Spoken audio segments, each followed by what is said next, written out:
Joint pain. It's something so many of us deal with, or it will deal with at some point. But what does that journey, from the very first twinge of pain all the way to a full recovery, actually look like?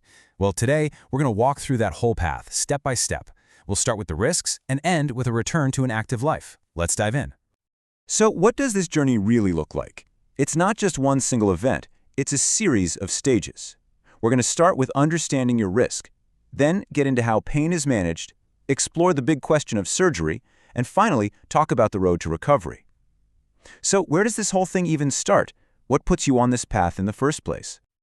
All right, first things first. To understand the journey, you got to know where it begins. So what actually puts someone on the path towards significant joint pain, like the kind you see with osteoarthritis?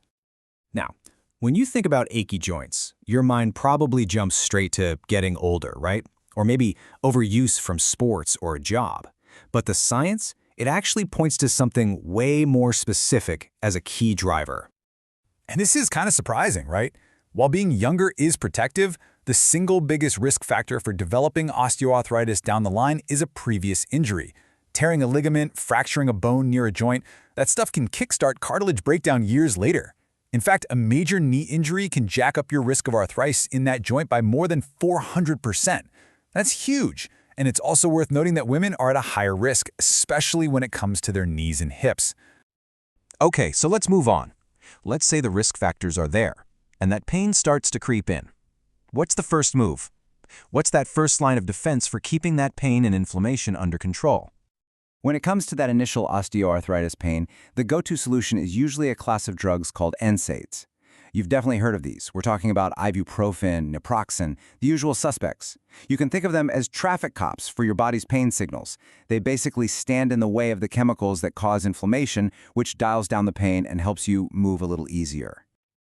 Now, this is super important. Not all arthritis meds are for all types of arthritis. You might see commercials for drugs like methotrexate or biologics, but those are powerhouses for autoimmune conditions like rheumatoid arthritis, not osteoarthritis. And corticosteroids? They're really just for short-term flare-ups. The big takeaway here is that the right treatment absolutely depends on getting the right diagnosis first. But what happens when the pills and other treatments just aren't cutting it anymore? When the pain starts to really get in the way of your quality of life? Well, that's when the conversation usually turns to surgery. But is it an option for everyone? Before a surgeon considers anything else, there is one non-negotiable, absolute deal breaker for joint replacement surgery, and that is an active infection anywhere in your body. This is a massive safety issue. And here's exactly why that's such a hard and fast rule. An artificial joint, well, it's a foreign object, and bacteria just love to latch onto things like that. If an infection spreads to the implant, it can cause devastating complications, even total failure of the new joint. It is a risk no surgeon is ever willing to take, which is why they will always wait until an infection is completely gone. This table really helps break it down. You've got your hard stop versus your manageable risks. See that active infection? That's the only absolute no-go on this list. But things like severe obesity, osteoporosis, or a history of blood clots, they don't automatically disqualify you. They're more like yellow flags. They tell the surgical team that the risks are a bit higher and they need to be extra careful and plan accordingly. All right, so let's say you're cleared for surgery. What's next? We're going to look at the modern hip replacement, a procedure that has literally changed millions of lives. I mean, we're talking about a patient satisfaction rate over 90%. That's incredible. So you've got two main flavors of hip replacements, cemented and uncemented. The cemented kind uses, well, a special bone cement to lock the implant in place. It's a great option for older folks, maybe with weaker bones. But the one you see most often today, especially for younger, more active people, is the uncemented one.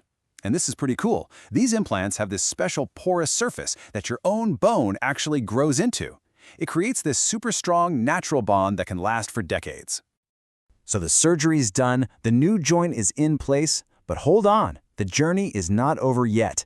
In fact, you could say the most important part is just beginning. It's time to recover and rebuild. And this right here is a really key mindset shift. Physical therapy after surgery isn't just about sitting back and healing. No way. It is an active process. The whole point is to retrain your muscles and get your body moving with strength and confidence again. So what are the physical therapists actually trying to do? It really boils down to these two main things. First, they want to improve the stability of that new joint by beefing up the muscles around it. And second, they're working to get your full range of motion back, safely.